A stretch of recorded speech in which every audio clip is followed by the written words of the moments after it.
Morning. What's your overall take on what's happening with COVID as of today? Thanks, Kay. Good morning. We're very alarmed. We have just surpassed, very sadly, the 1.5 million death mark last week.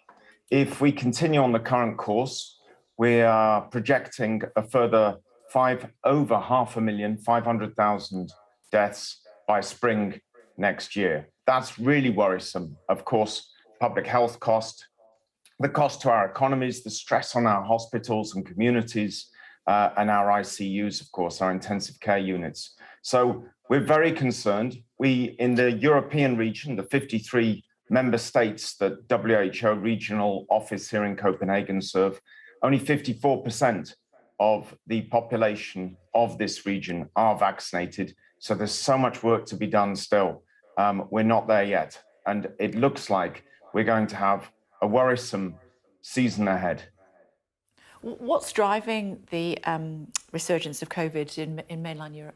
Is it the lack of vaccines, or is it, as the guy who is the chief executive of AstraZeneca has said, the vaccines in the UK on the elderly the AZ vaccine worked much more effectively? Well, it's partly due to there being too many vulnerable populations to infection of vaccination. Also, we're seeing waning immunity of these vaccines, especially around after the 30-week mark of the full course.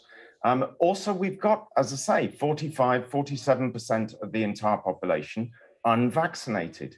And the unvaccinated, let me be absolutely clear, the majority of people in intensive care units and ICUs today are the unvaccinated. But there are other compounding factors, Kay.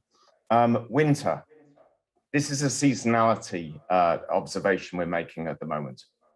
People moving indoors, need for masks, a need for more ventilation.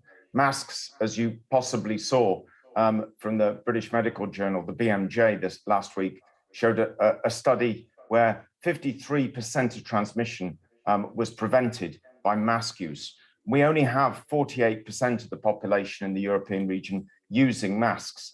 The moment we saw that go up, if we see this go up, we will have see a reduction in cases and a reduction in deaths. If we saw 95% universal mask use, we could project that we would save about 160,000 lives. So there's a number of factors, plus the more transmissible Delta variant, which is accounting for about 99% of the cases in Europe today. That's why this is happening.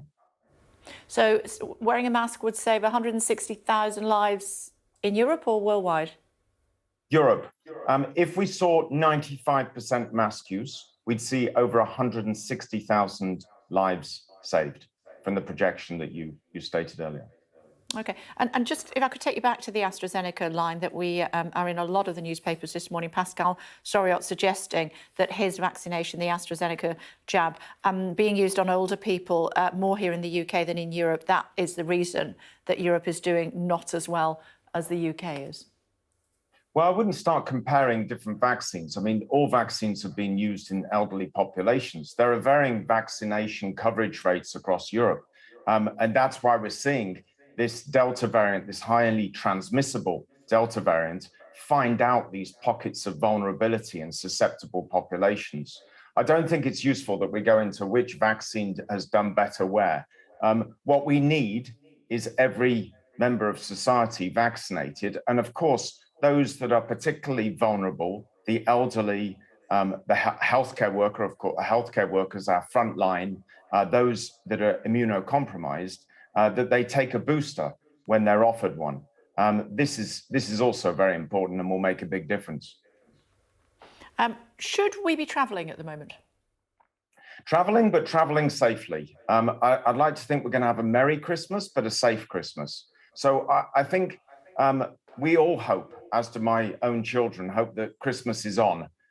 We believe it is, that people will be able to travel. We hope that they will be able to travel. But I think a bigger question is how they behave when they travel. So again, mask use, physical distancing, hand washing, and adherence to those public health social measures will be so much more important over this coming season. But we don't need to worry about travelling around Europe at the moment, given the numbers that we're seeing in Belgium and Germany and Austria and the like. And then obviously the travelling from the United Kingdom to Europe, the WHO still feels that that's acceptable? Yeah, we think that the travel route should be kept open at this point, but the care should be taken. And of course, vaccine passports used where they're being used, I'm sat in Copenhagen, where I cannot enter buildings without my green pass. These passes, if you like, are actually providing us, enabling us to avoid lockdowns and remain able to move. So that's a very good thing that they're used and applied in many member states today. You must be frustrated to read that the British government has destroyed something like 600,000 vaccine doses because they're out of date when they could have been shipped to countries that need them. Indeed. I mean, what I think we keep explaining to our member states and try and communicate as clearly as possible is that we need to keep an eye on supplies. We need to make sure that there is equitable distribution of these vaccines, and that if countries plan to, for example, start booster campaigns, etc., that they are confident that they will be able to use the vaccines that they order, that they are provided, because of course there is only a finite supply. And what happened? And your thoughts on throwing them away? Well, it's never good to see a vaccine thrown away, of course, but this can't be avoided. If you don't have the demand for the vaccines, or your system doesn't allow you to present those vaccines, administer those vaccines, then of course they have to be thrown away if they're out of date, if they expire. But presumably we could be in a position via COVAX where we can transport those vaccines. You know, if they've got the sell-by date on them, the use-by date on them, we can put them on an aeroplane and send them to Africa. That's what we're promoting. I mean, where we can, let's see that vaccine solidarity across Europe and across the world. Indeed, I couldn't agree more. And as far as the sell-by dates on these vaccines are concerned, we were speaking to our resident GP about that a little while ago, and he was saying it's different. Obviously, we can't use them after the use-by date, but how do we know that they're no longer usable by that date? Because they're a new vaccine. We don't know how long they're going to last. Do you have a view on that?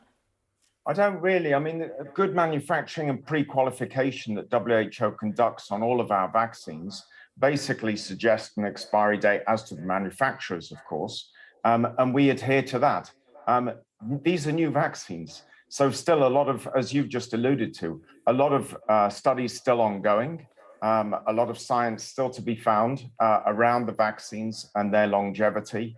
Of course, we're all hoping that we can see vaccines lasting longer, and of course the waning immunity that we're seeing at the moment. We need to tackle that because we need, of course, not to see that in the future. We need those vaccines to be powerful enough to protect us all in the long term.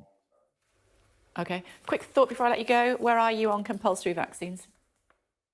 Mandates, compulsory vaccine. It's a healthy debate right now. I mean, mandatory vaccination can, but doesn't always increase uptake. There are lessons of history here where mandates have come at an expense of trust and social inclusion. So it's very delicate, but we believe it's time to have that conversation, both from an individual and also a population-based perspective. It's a healthy debate to have. Okay. It's good to talk to you. Thank you very much indeed for joining us on the programme this morning. Thank you, Mr. Butler from the World Health Organization. Thanks a lot.